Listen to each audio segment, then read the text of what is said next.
green metals. What are they, and what is the factors that are driving their demand? So green metals is actually quite a broad term that covers a host of commodities that are essential in the transition to clean energy. So this includes your battery metals like graphite, lithium, nickel, manganese, and cobalt, which are primarily used in electric vehicles and stationary storage applications. But then it also includes your bulk commodities like aluminium, steel, and copper, which is more typically used in renewable energy projects, as well as grid infrastructure development. So the underlying demand driving green metals is really the commitment to a net zero target. And it's these climate pledges, and if these climate pledges are to be honored, then you're going to need your green metals to be extracted on a much larger scale than they are today. In terms of this paradigm shift in the demand side of the equation that we're potentially seeing, it's going to need your supply side to respond appropriately, and potentially it's going to be quite disruptive to your supply side. There's already some research indicating that effectively every project that's in at least the pre-feasibility study stage and beyond will need to be constructed and implemented by 2030 in order just to keep the green metal market balanced, which is obviously quite a challenging task. How's the demand for green metals going to be addressed? It's going to require an increase in the output from all of your traditional sources of supply.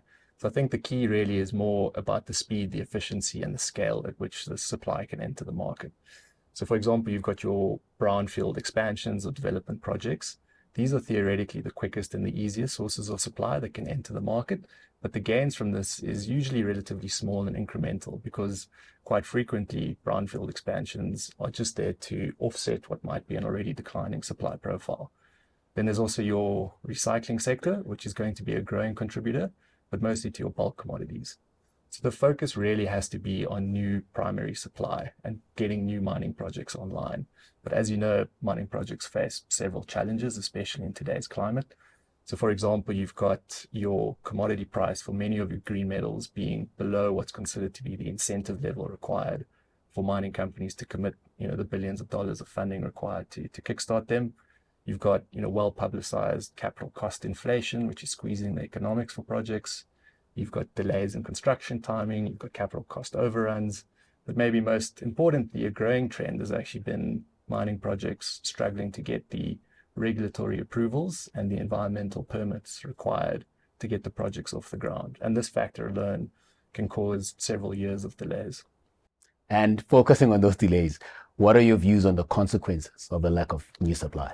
I think that the worst case scenario is demand destruction, or at least a delay in the adoption rate for clean energy technologies and products. If you have a delay in your supply servicing this demand, you're either going to just have a lack of the physical metals required to produce these products, and in conjunction with that, potentially an unsustainably high commodity price, which will result in demand destruction. So I think if this is the case, your downstream markets are going to be forced to adapt and innovate. And we've actually started seeing that to a degree in your electric vehicle market specifically, where battery manufacturers and automakers have already started shifting towards, for example, lithium iron phosphate battery chemistries, which doesn't require nickel and cobalt, which had a big price spike a few years ago, and there's questions about the supply of cobalt. So they've adopted and innovated that specific chemistry. And then they've also recently announced that they're looking at implementing sodium ion batteries, which is free of lithium. So the downstream market itself has a very important role to play in addressing some of these challenges. And from a supply perspective, what do you think will unlock supply? I think at the moment, the low commodity price environment that we're seeing for a few of the green metals will actually resolve itself as supply deficits start to emerge. So I think it's more important to focus on some of the key controllable factors, being ensuring that there's a supportive regulatory environment to ensure that projects can be facilitated and brought online, and then also that there's access to capital for the right projects from financial institutions and also other sources of funding.